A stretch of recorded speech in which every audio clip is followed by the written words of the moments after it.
Hey guys, how you doing? Welcome to my long-term review of the Radon Swoop 170 27.5.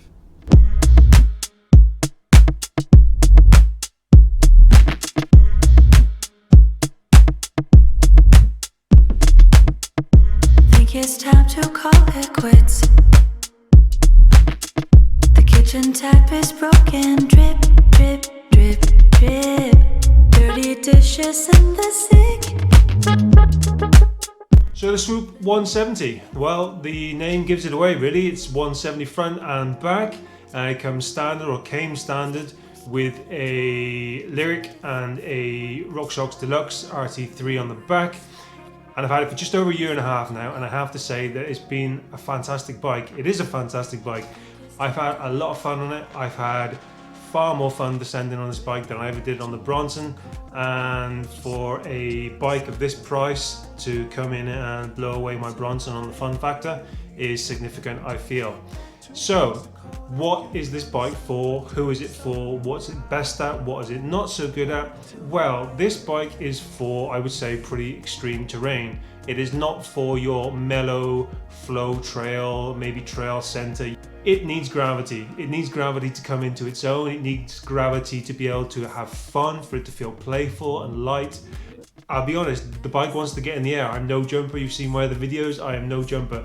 But this bike wants to get in the air. It wants to hop over everything. It's relatively light as well for such a hardcore enduro mini bike park bike. It's relatively light. I believe it comes in around 14 kilos once everything's stacked up on it. But it's definitely a tough bike that enjoys going down. Now, what does that mean with regards to going up? Well, technical climbs aren't a problem. You just get back on that saddle, put that effort through the pedals, and you will get to the top. It's no problem. It's fine. In fact, I was very surprised by how well this bike climbs. Where you will be penalised if perhaps you're on friends that have shorter travel trail bikes. Once it gets to the fire track, once it gets to those long winding fire roads up to the top of the descent, you'll probably start to be dropped. You'll probably start to notice that you're having to put in a lot more effort than your mates. That's not what the bike is designed for. You know, it's a bike that is designed to go down. It's designed to go down steep, technical, rugged terrain, and that's what it does well. So will it get you to the top? Yes, it will get you to the top, but you will have to put in a bit more effort. Another place you'll also find the bike a little lacking, perhaps a little sluggish feeling, are on those mellower trails, as I mentioned.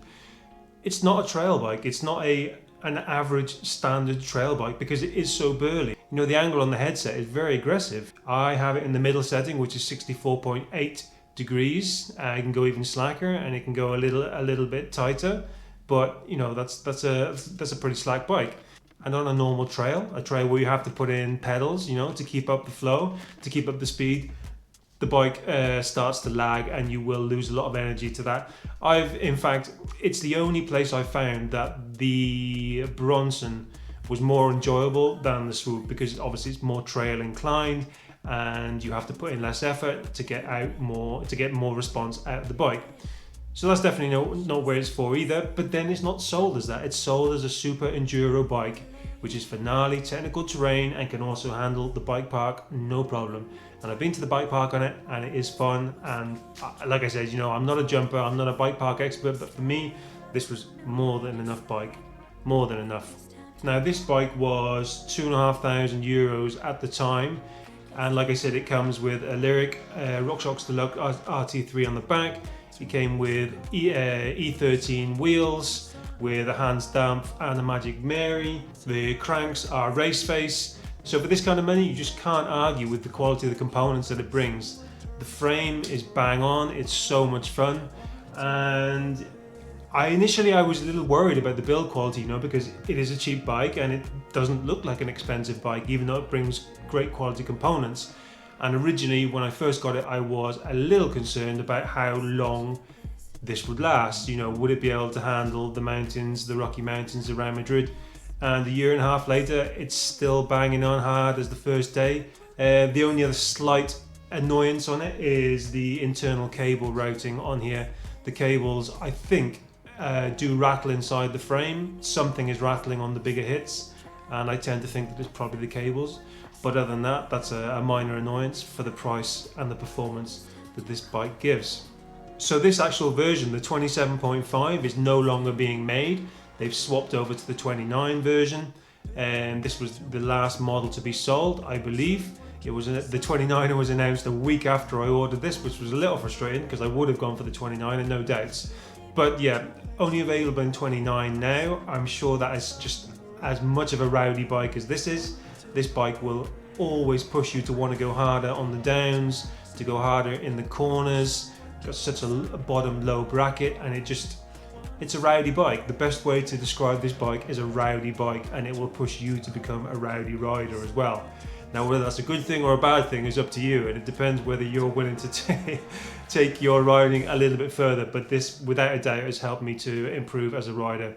The Radon Swoop 170 27.5 has been a truly fantastic bike. The faults on it, or the areas that haven't been so strong, have been very minor. They've been very minor niggles. I'm really enjoying this bike. I'm still going to have it for a while longer.